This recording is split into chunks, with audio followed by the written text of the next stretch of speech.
All right, so here we've got the control board for an AOTG30 LATL. This is a Fujitsu pretty standard configuration for the LATL range. And we're going to go through how we would fault find some of the different components if we've got a comms error. So if we've got no comms coming out on number 3 is our communication wire.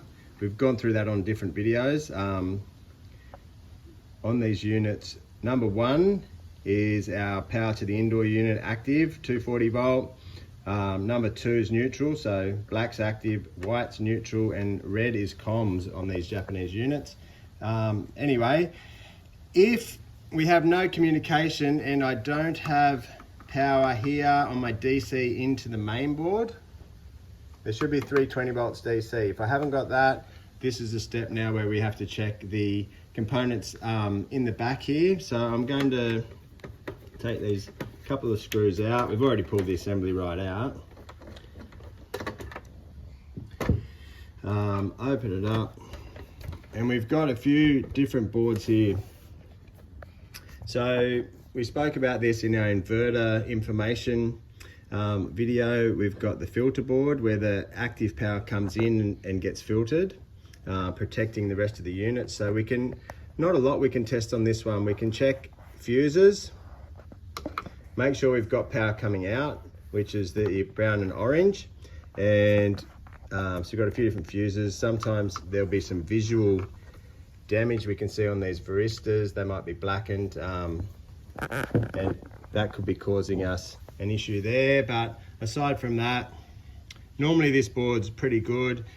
One test that we can do is checking for these 2 orange wires going down to this little black component here. This is called a persistor, and it will open circuit if there's any faults here in the DC circuitry. So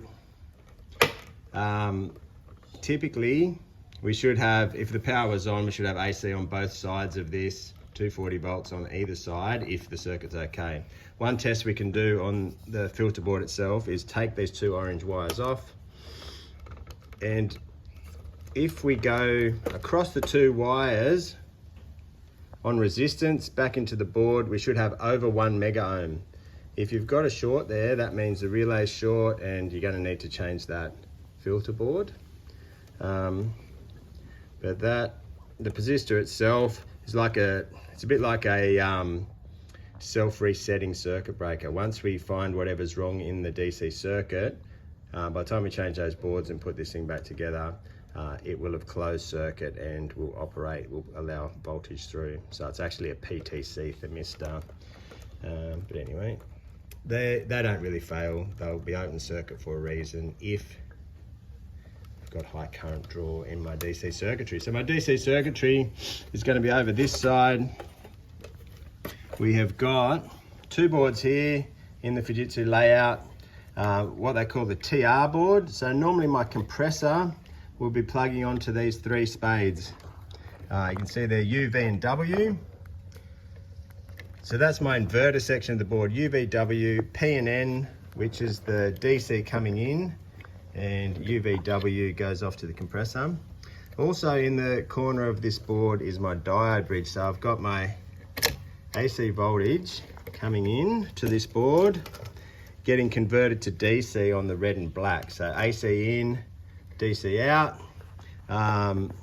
So we can do some tests on that. Now I'm going to take some spades off here because to do any testing we need to disconnect these boards. So take these, even the little interconnecting looms as well, and I'll take the blue and yellow off.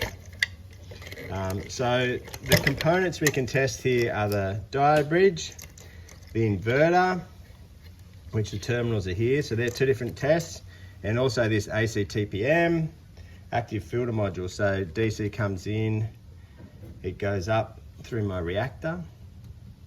Reactor should just be a short circuit. It's not really, they don't really fail unless they've been had a screw put through it or something, but they don't tend to fail. I guess they could be short to earth, but they're normally all right.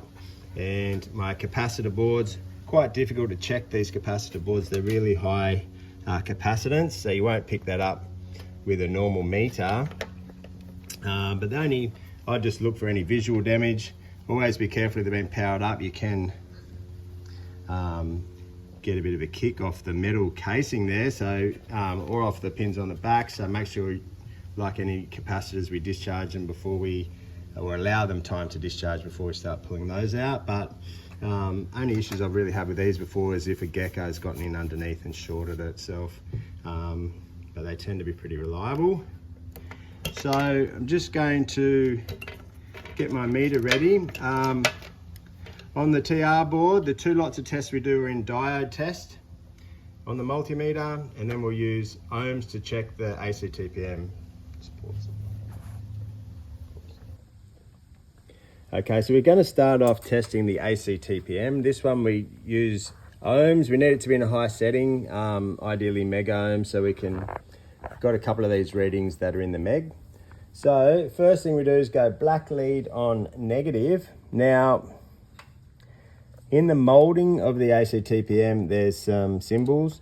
On the test sheet at the end, you'll see it'll tell you which lead goes on which pin and what the expected reading is. So the first one is black on the negative and red on the positive, and we're expecting around 360 ohms, and we've got 359.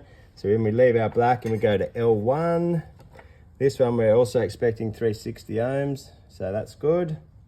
Then to L2, leaving black on negative, we've got 2.2 mega ohm, and we're looking for over 1 meg. And then black to N, which is down the bottom here, should be 0 or a short, a closed circuit. We've got 0 there, beautiful. The next one is from my red lead, black lead on positive, there we go, and red lead on P, which will be that one, 0.8 of a meg, and we're looking for, it says between 720 k ohm to 900 k ohm, so if we've got 0.89 is 890 k ohm, and then from N to P, which is across those two, should be between 360 and 540, and we've got 540 k ohm. So AC TPM is good, meets all the readings. Next of all, we're going to change to diode test. We've talked about diode test in another video, but we'll bring that up. The select button. Diode test, so the arrow with the line across the point. Remember, open circuit will give me OL. Short circuit will give me 0 or 0.003. Now, the first one we'll check is the diode bridge. So we've got 4 possible diodes in this circuit that we need to check in each direction. So what we do, the best way to do it is use those 4 solder points. We can go from positive to one of the AC terminals there, and we've got 0.4 of a volt, so that's the break voltage, and we're looking for around 0.4 for these readings. So between positive and AC, we'll go to positive to the next AC, we've got 0.4 again. And if I swap my leads over at this point, I should get OL the other way through each of those diodes. So let's have a look. And there, OL, and that one, OL. So now I'm going to go from negative to the 2 ACs. So OL. So when I swap my leads, this time I should get my voltage again, if it's okay. 0.48. Now, if the diode bridge is faulty, generally get a really low short like that, short circuit, so you get something like 0.00, meaning it's shorted out. In this case, the diode bridge is good. The last check we do on this board is the inverter itself. So very similar, we're still on diode test. We're going to go from the neutral terminal to UVW in both directions. So we'll start there. I'm on neutral. I've got OL. Swap my leads. quite a simple way to check your inverter here. 0.4, 0.4 on V, 0.4 on U. So that side's all right. Now we're just going to do the same from the P. We've got 0.4 to U, 0.4 to V, 0.4 to W. Swap my leads, so I should have OL. Remember, we should have current flow in only one direction, so OL, OL, OL. So that is the test I would do on my TR board. It's good if it passes those two tests. AC TPM passes. Like I said, with this reactor coil, it's just a coil, so I can go on ohms, and I should just see a closed circuit through the coil, low resistance. What do we got there?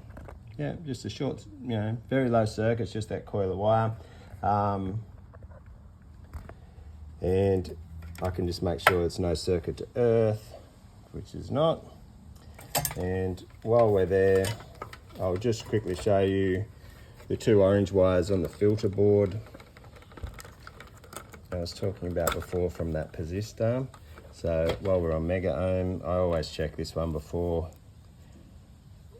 I change any boards. We should be over 1 meg. So we've got 8 meg there across that relay. It's still climbing.